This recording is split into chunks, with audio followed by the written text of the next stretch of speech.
Proceed confirmed. I understand all requirements. 3,000 to 3,500 words per part, no word count annotations, no part labels, female protagonist, CTA in second paragraph, subscription plus location ask, CTA in 12 paragraph, subscription appeal. Avoid repetition, add fresh motivational angles, CapCut friendly language. Starting with intro, hook, and part 1 now. February 26, 1945. Cologne, Germany. The hand of Oberleutnant Klaus Brenner trembled as he read the after-action report from Panzer Commander Maria Hoffmann, a document that would quietly circulate through German tank units for the remainder of the war.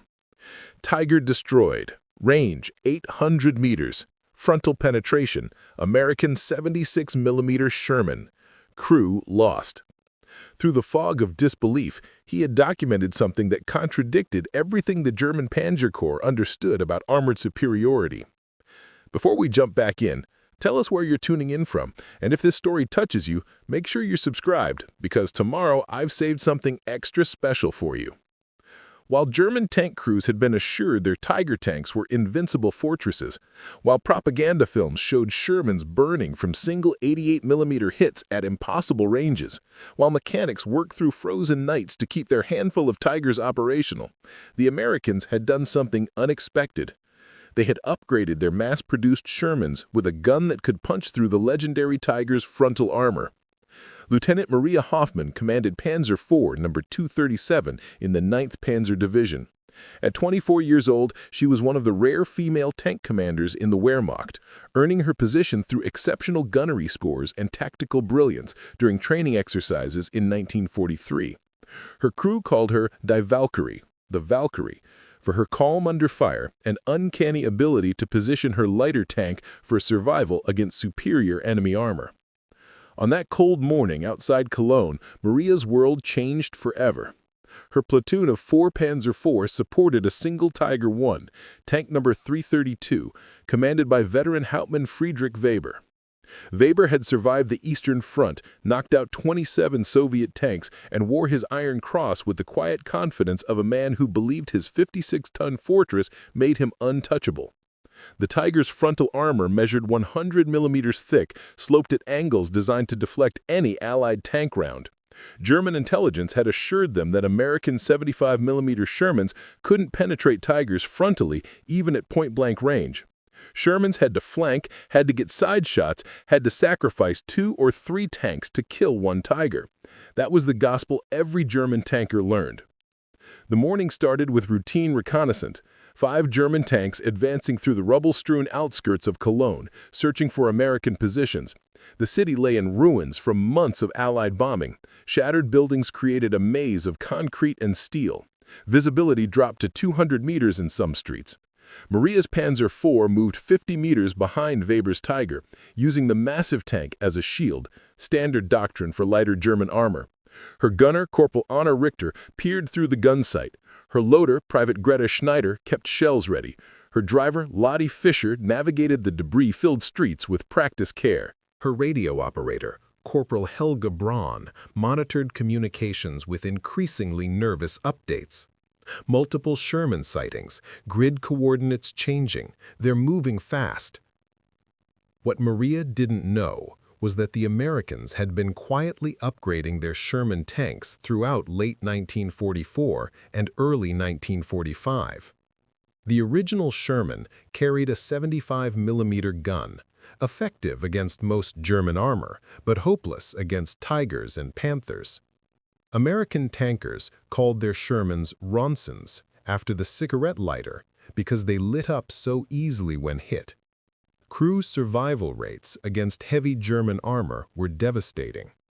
But American engineers had developed the 76mm high-velocity gun, paired with improved armor-piercing ammunition. The M93 HVAP round, fired from the upgraded 76mm gun, could penetrate 170 millimeters of armor at 500 meters. The Tiger's frontal armor, at 100 millimeters, suddenly became vulnerable. The engagement happened with brutal speed. Weber's Tiger rounded a corner into a small plaza. Maria's Panzer IV followed, maintaining interval. Suddenly, her driver screamed, "Sherman, 11 o'clock, 800 meters." Through the smoke and dust, Maria spotted it. A single M4A3 Sherman, the newer model with the longer barrel of the 76mm gun. It sat partially concealed behind a collapsed building, only its turret visible. Weber saw it too. His Tiger's turret began traversing, the massive 88mm guns swinging toward the American tank. German doctrine was clear. The Tiger shoots first. The Tiger always wins. At 800 meters, the Sherman should have been desperately reversing, seeking cover, calling for support. Instead, it held position. Preparing and narrating this story took us a lot of time, so if you are enjoying it, subscribe to our channel. It means a lot to us. Now back to the story. The Sherman fired first. Maria watched in horror as a streak of light crossed the plaza. The armor-piercing round struck Weber's Tiger directly on the frontal glacis, the thickest part of the armor, the part that was supposed to be impenetrable. Instead of bouncing off with a shower of sparks, as every training manual promised, the round punched straight through. The Tiger lurched to a stop.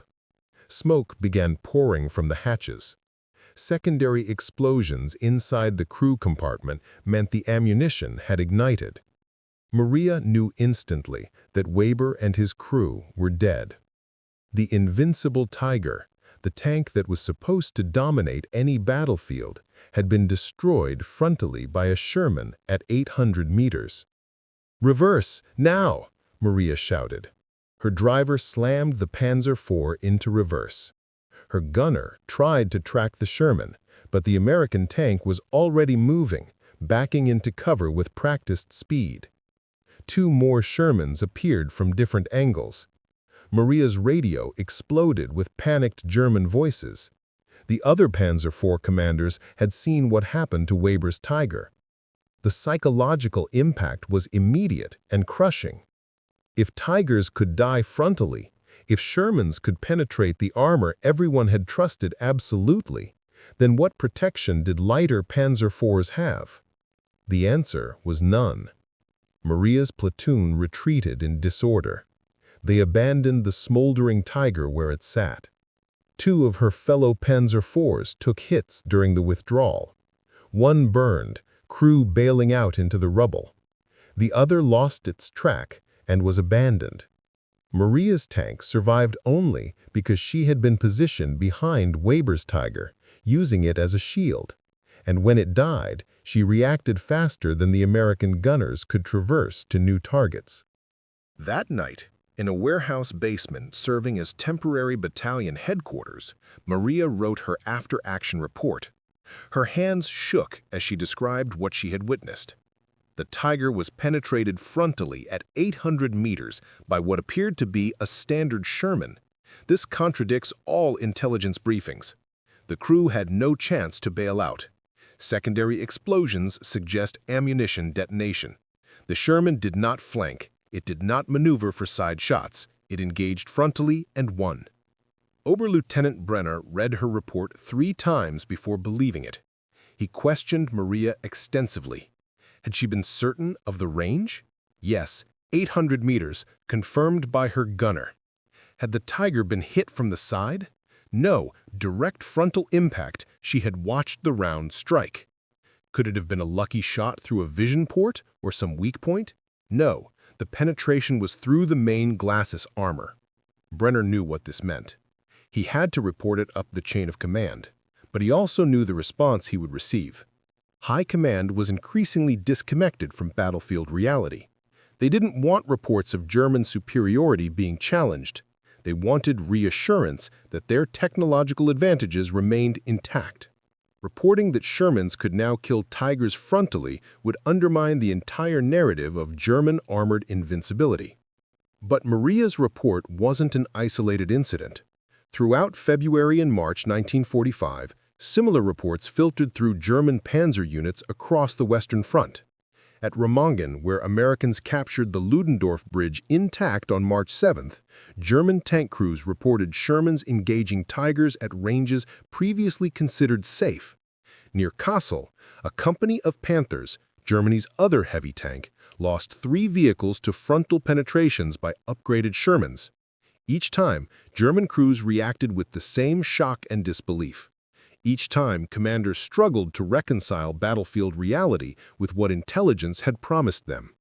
The 76mm Sherman represented something German military leadership hadn't anticipated: American adaptability. The United States didn't have the best tanks in 1944. The Sherman was lighter, less armored, and less armed than German Tigers and Panthers. But America had something more valuable than the best individual tank. They had the industrial capacity to build thousands of decent tanks and the engineering flexibility to upgrade them rapidly based on battlefield feedback. By early 1945, roughly 40% of Shermans arriving in Europe carried the upgraded 76mm gun.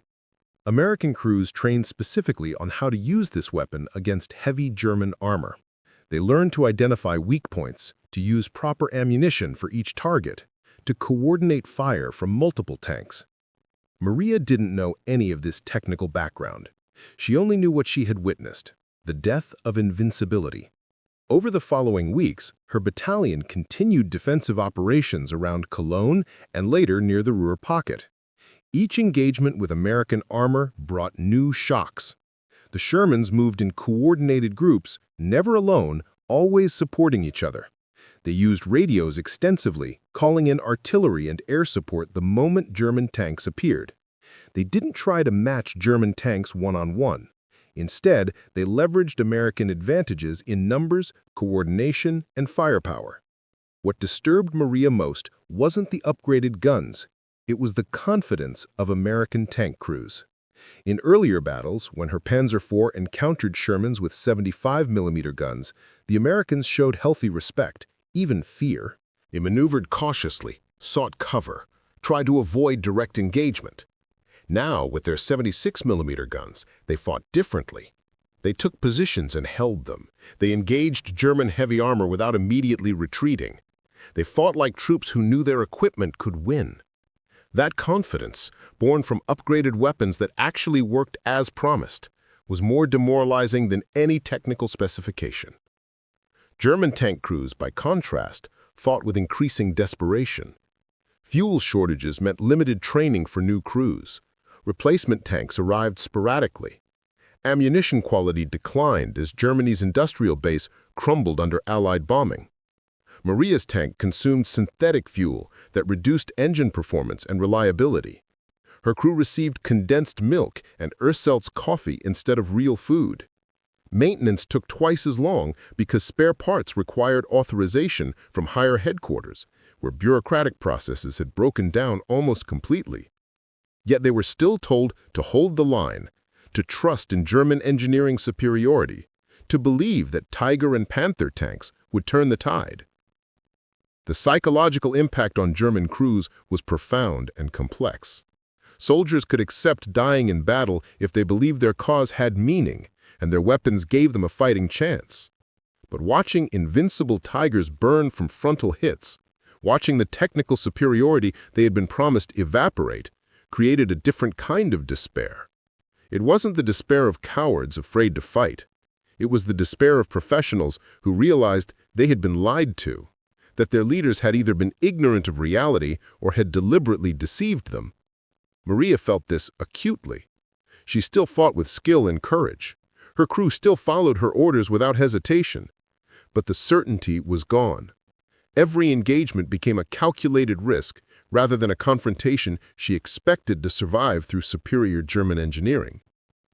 By March 1945, the truth about upgraded American Shermans spread through German armored units like a contagion. Maria's battalion, now reduced to 8 operational tanks from an original strength of 24, received a classified briefing from a visiting intelligence officer. Major Heinrich Wolf, exhausted and visibly aged beyond his 35 years, stood before the assembled tank commanders in a cold, damp cellar that served as their operations center. He carried a leather portfolio containing documents stamped with the highest security classifications. What he revealed destroyed the last vestiges of confidence many German tankers still possessed. "The Americans have deployed a new armor-piercing round," Wolf began, his voice flat and emotionless. "The M93 hypervelocity armor-piercing shot. Fired from their 76mm gun, it achieves muzzle velocity of 1,030 meters per second. At 500 meters range, it can penetrate 170 millimeters of armor plate. Our Tiger's frontal armor is 100 millimeters. Our Panther's frontal armor is 80 millimeters. Your Panzer IVs have 80 millimeters maximum. None of our tanks are safe from frontal engagement anymore." The Americans are producing these upgraded Shermans faster than we can destroy them. For every Sherman we knock out, 3 more arrive. They have 76mm guns, radios in every tank, coordinated artillery support, air superiority, and unlimited fuel and ammunition. We have experience, courage, and diminishing supplies of everything else. He paused, looking at each commander in turn. "You are professionals. You understand what this means. Fight smart, use terrain, never engage alone. Retreat is not cowardice when you're preserving your tank and crew for battles where you have advantage. High Command may court-martial me for saying this, but I would rather face court-martial than send you to die in engagements you cannot win." Maria appreciated his honesty, even as it confirmed her worst fears. That night, she gathered her crew in their tank, parked beneath camouflage netting in a bombed-out factory. Anna, her gunner, cleaned the main gun with methodical precision. Greta, her loader, inventoried their remaining ammunition. 14 armor-piercing rounds, 8 high-explosive shells, half of what they should carry. Lotta, her driver, performed maintenance on the engine, which consumed oil at an alarming rate due to worn seals they couldn't replace. Helga, her radio operator, monitored Allied frequencies, listening to American tank crews coordinate their movements with casual efficiency that highlighted the communication advantages they enjoyed.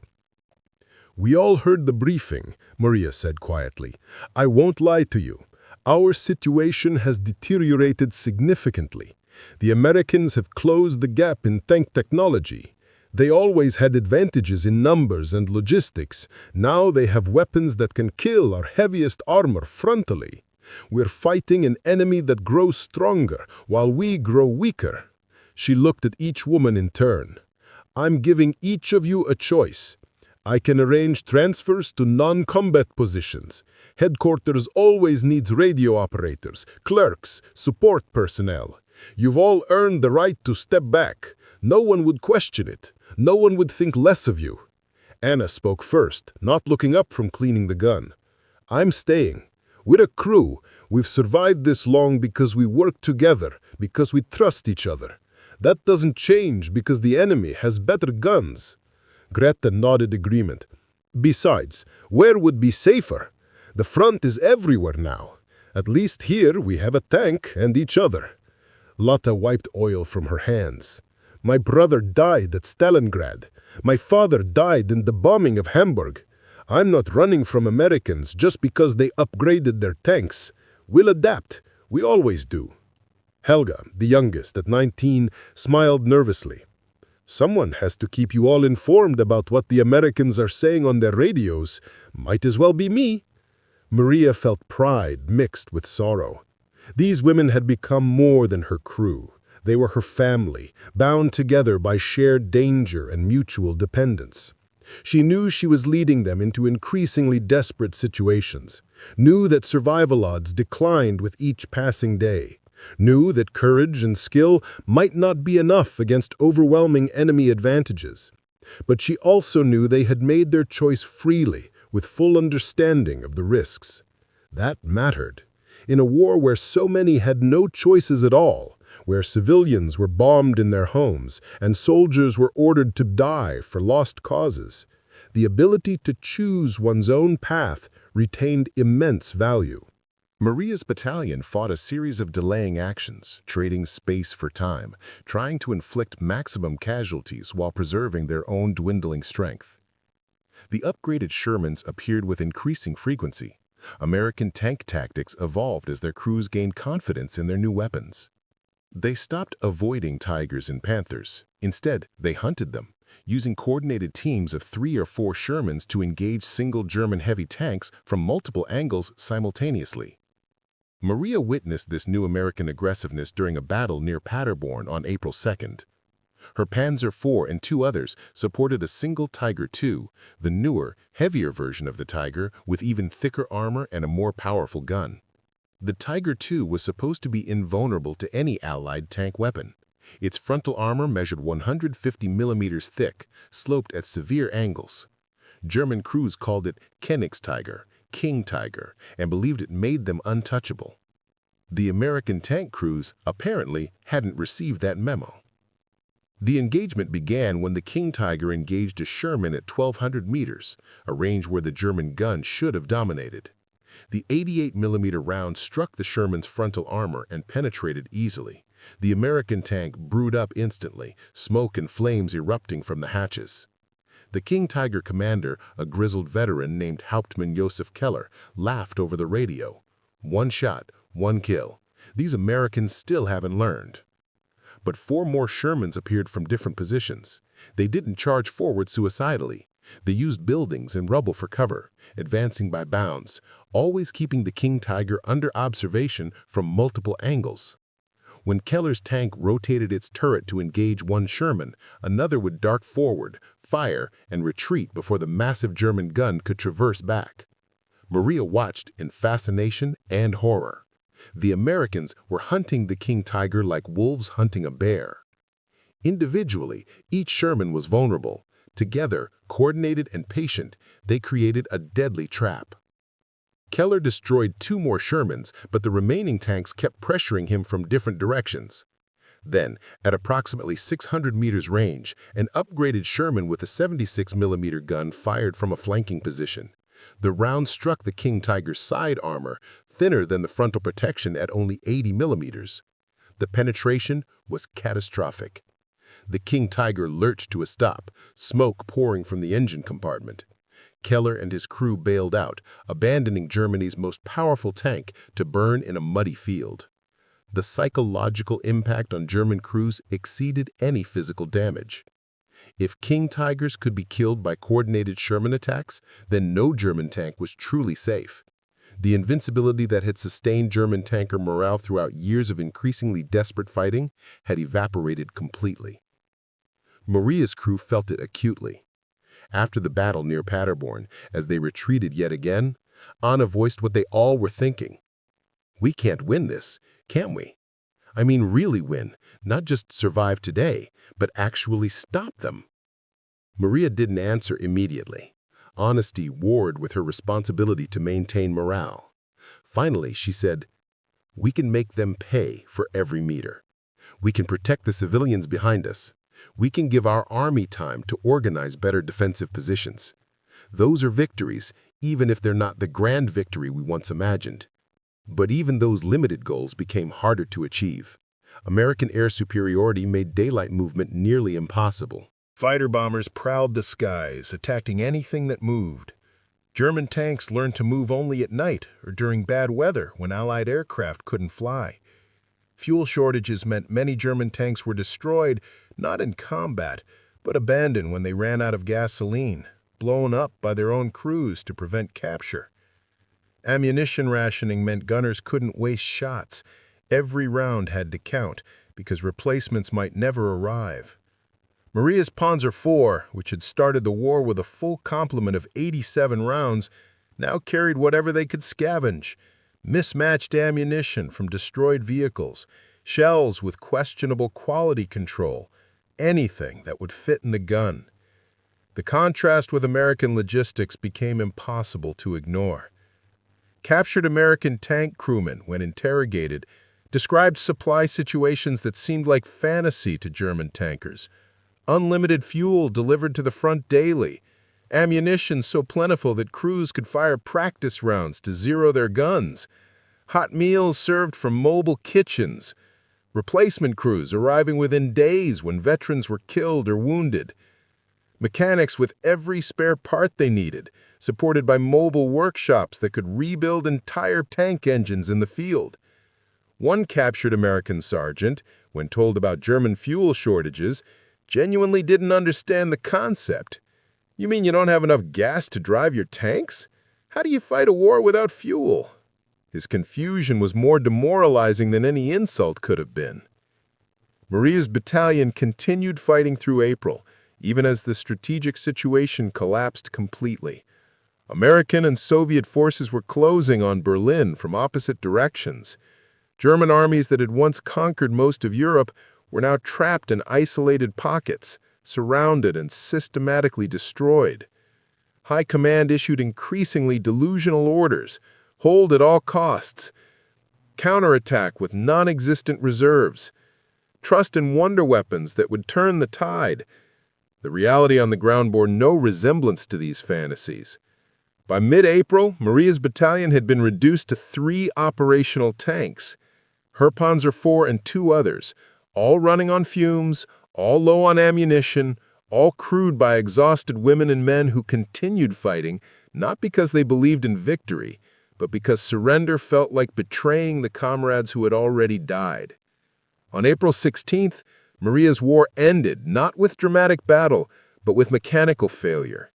Her Panzer IV's engine, pushed beyond all reasonable limits with inadequate maintenance and poor quality fuel, finally gave up. The tank rolled to a stop in a forest clearing 30 kilometers west of Leipzig. Lottie tried everything she knew to restart it. The engine turned over but wouldn't catch. They had no tools to repair it properly, no spare parts, no mechanics to call for assistance. Anna looked at Maria. "So what now? Do we blow it up and walk home? Do we wait for the Americans? What's the plan?" Maria made the hardest decision of her life. We walk west, toward the American lines. We surrendered to them before the Soviets arrive. Greta looked shocked. "That's desertion. They'll shoot us if they catch us."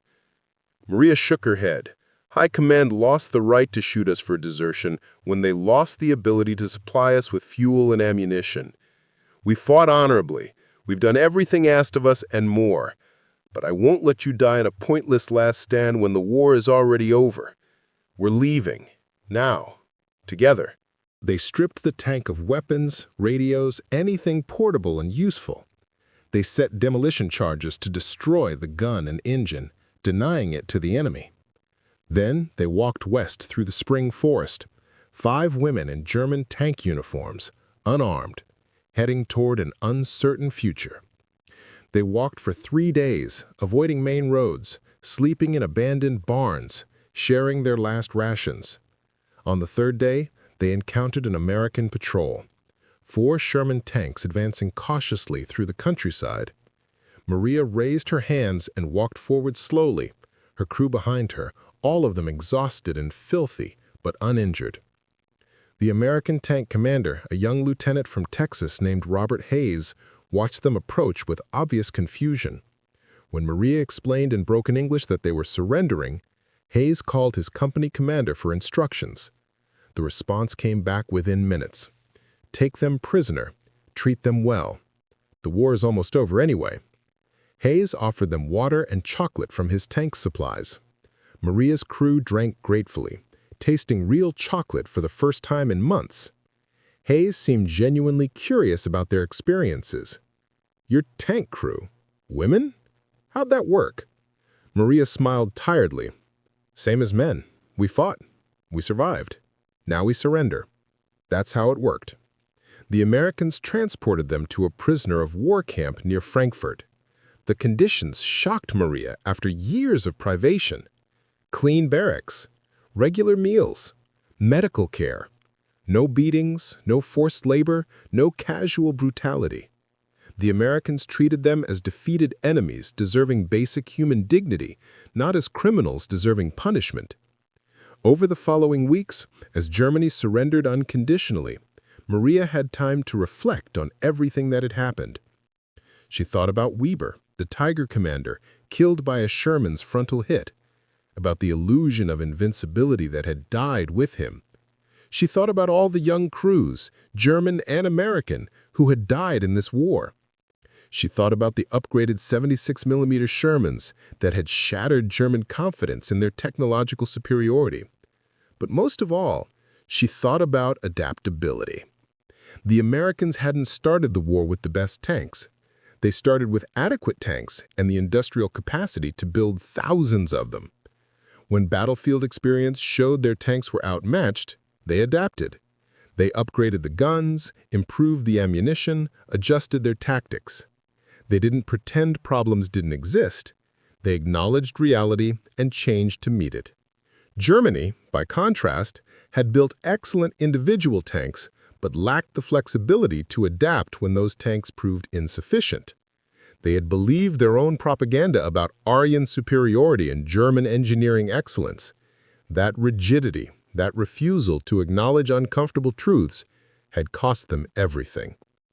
Years later, in 1962, Maria attended a reunion of tank veterans in Cologne, the city where she had witnessed her first upgraded Sherman kill a tiger. American veterans attended too, part of the post-war reconciliation between former enemies. She met Lieutenant Hayes again, now a middle-aged businessman from Houston.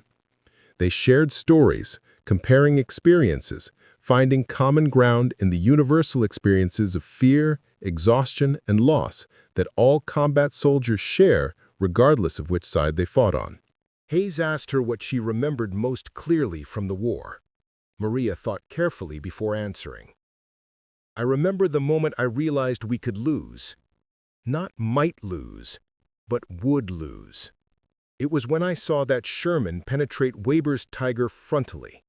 Everything we had been told about our superiority was revealed as illusion in that single moment. That's what I remember. The death of certainty." Hayes nodded slowly. "We felt that too, you know. Before we got the 76mm guns, we'd see Tigers and Panthers and know we couldn't hurt them frontally. We'd lose 3, 4 tanks trying to flank just one of yours. Then we got the upgrade, and suddenly we could fight on more equal terms. It changed everything, not just tactically, but psychologically. We stopped being afraid." Maria understood completely. War was as much psychological as physical. Weapons that worked gave soldiers confidence. Weapons that failed destroyed morale. The upgraded Sherman hadn't just killed German tanks, it had killed the myth of German invincibility. And myths, once shattered, could never be rebuilt. The story of German tank crews discovering American 76mm Shermans could penetrate their Tigers reveals fundamental truths about warfare and human nature. Technology matters, but adaptability matters more. Industrial capacity matters, but the flexibility to learn from mistakes and improve matters more. Individual excellence matters, but systemic advantages matter more. Germany built better individual tanks, but lost the tank war because America built adequate tanks in overwhelming numbers and continuously improved them based on battlefield feedback. That lesson, paid for in blood by tank crews on both sides, remains relevant in any competitive endeavor. Be willing to adapt, acknowledge reality even when uncomfortable, and never believe your own propaganda about inherent superiority. Up next, you've got 2 more standout stories right on your screen. If this one hit the mark, you won't want to pass these up. Just click and check them out. And don't forget to subscribe and turn on the notification bell so you don't miss any upload from us. Please remember me as I was, not as this war has made me. His words haunted her. This young man sent to die in a war already lost, sacrificed not to achieve victory, but to maintain the illusion that honor could substitute for hope. By summer 1945, Japan's urban population had been devastated. Over 60 cities had been bombed, most multiple times.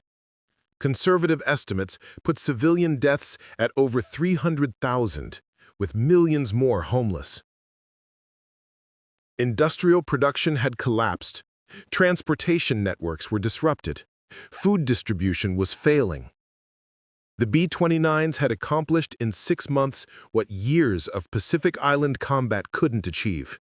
They had brought the war home to Japan in terms so overwhelming that further resistance seemed suicidal rather than heroic.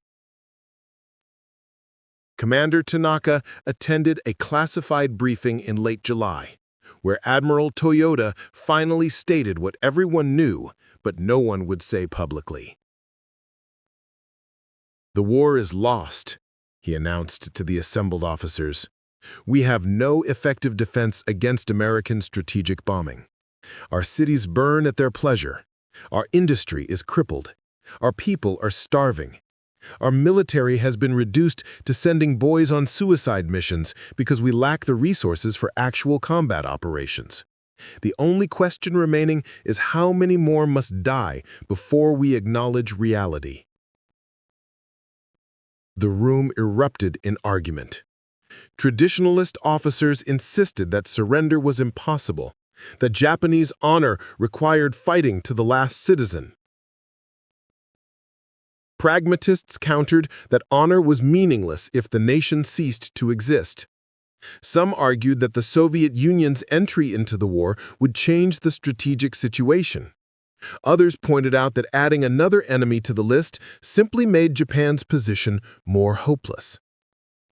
Commander Tanaka listened to the debate, thinking about her brother, about the mother in the ashes, about the millions of civilians who would die if the war continued. She stood, another breach of protocol, but Admiral Toyoda nodded for her to speak. "Sirs, the Americans have already demonstrated the war's outcome. They bomb us from altitudes we cannot reach, in numbers we cannot match, with resources we cannot imagine. They have shown they can burn our cities at will. The B-29 isn't just a weapon, it's proof that we lost this war before it began because we never had the industrial capacity to match them. Every day we continue costs thousands of lives for an outcome already determined. The question isn't whether we can win, it's whether we have the courage to acknowledge we cannot, and the wisdom to save what remains of our nation and people." The room fell silent. She had said what everyone thought but feared to voice. Admiral Toyoda looked at her with something like relief. "Commander Tanaka has stated the essential truth," he said quietly. "The B-29 campaign has accomplished what the Americans intended. It has shown us that continuing this war means accepting the destruction of everything we claim to be protecting. That is the genius of their strategy. They don't need to invade. They just need to keep burning until we recognize the inevitable." The atomic bombs dropped on Hiroshima and Nagasaki in August merely confirmed what the B-29 conventional bombing campaign had already proven. America possessed overwhelming technological and industrial superiority. Japanese defenses were obsolete. Continuing the war meant accepting genocide by fire or atomic light. When Emperor Hirohito announced Japan's surrender on August 15, 1945, Commander Yuki Tanaka felt not shame but relief. The nightmare was finally ending. The bombers would stop coming. The cities would stop burning. The young pilots would stop dying from nothing. Years later, when historians asked her about the B-29 campaign's impact on Japanese military thinking, Commander Tanaka's answer was simple and devastating. The B-29 taught us that wars are won in factories and laboratories long before the first shot is fired. Japan brought courage and spirit to a contest of industrial production and technological advancement. We believed suffering made us strong. America proved that strength meant never having to suffer at all. They flew in comfort at 30,000 feet while we scraped for fuel on the ground. That altitude difference was the war in miniature. We couldn't reach them, but they could always reach us. Everything else was just mathematics and time.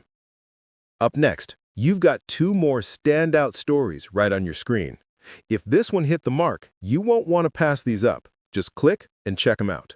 And don't forget to subscribe and turn on the notification bell so you don't miss any upload from us.